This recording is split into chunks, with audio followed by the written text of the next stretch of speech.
All systems go. Clear for takeoff.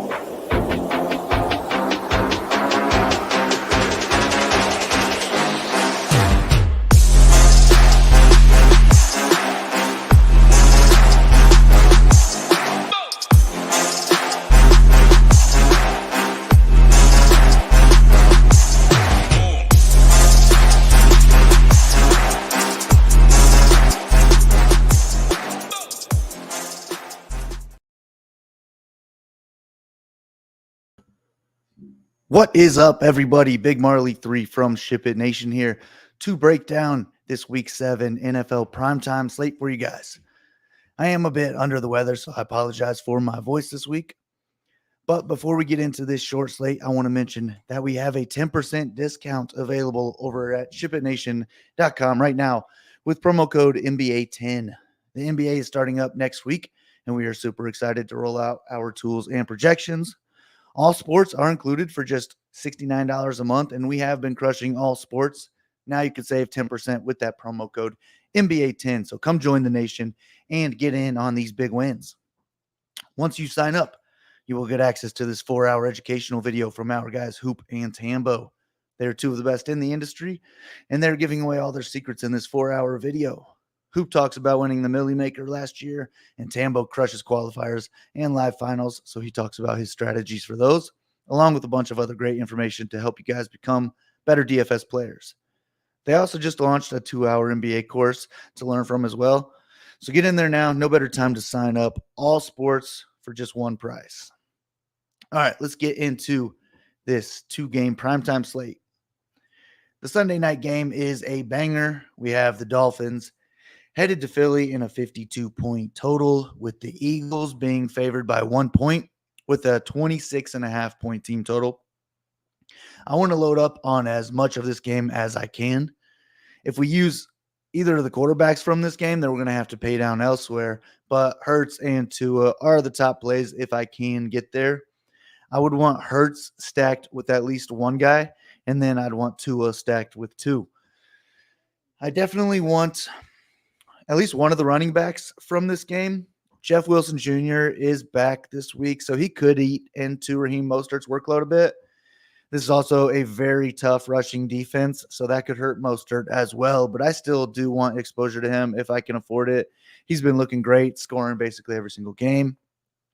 And then Jeff Wilson is the 4K minimum, so he'll be low owned. I don't hate rostering him either and hoping that he falls into the end zone. DeAndre Swift is probably my preferred play, though, at just 5,900. And he had 10 receiving targets last week to go along with the receiving touchdown. So I am fine stacking him with Hurts as well as a pass catcher. And you can also use some Gainwell if you want to on a 2-gamer just to be contrarian. But the wide receivers from this game are all amazing. We have Tyreek Hill, who's been playing out of his mind. He's averaging over 135 yards per game and a touchdown per game. A.J. Brown is only 7K, and he has averaged over 141 receiving yards in his last 4 games. And those are my favorite 2 on the slate if I can't afford them. But if I can't, I don't hate paying down for either of these teams. Number 2, Jalen Waddle is only 6,100, and Devontae Smith is only 6K. I'm going to mix in whatever combos fit, and I want as much of this game as I can fit into lineups. And then we also have Dallas Goedert as a cheap piece of this game, and he might be my favorite tight end option at 4,300. The next game is going to be the lower owned one, but these quarterbacks help us pay up for those wide receivers I just mentioned. The 49ers are traveling to Minnesota as 7-point road favorites in a 44-point game total.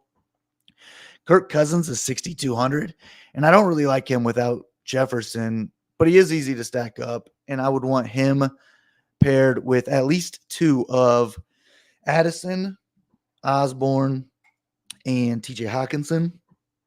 And then they also have Alexander Madison as a low-owned running back play, and then maybe a Cam Akers will get a little bit more involved if you want to go there on a 2-game slate. But yeah, Christian McCaffrey is really the main guy. All the news is going to come down to him. If he plays, he's always a great option. He's expensive. But if he doesn't play, he's going to open up some cheap running back spots on the Niners this week. in Jordan Mason at 5K and Elijah Mitchell at 4,900. I'm fine loading up on either of them or even both if you want to, and then pairing them with the 49ers DST. Brock Purdy is our cheapest quarterback on the slate, and his stacks are going to be very easy if McCaffrey and Deebo Samuel are both out this week with injuries. If that's the case, then it's Brandon Ayuk at wide receiver and George Kittle at tight end. And really, those are the only 49ers or the only pass catchers on the 49ers that I would want exposure to. And if I'm using Brock Purdy, then I really want him stacked with both of them.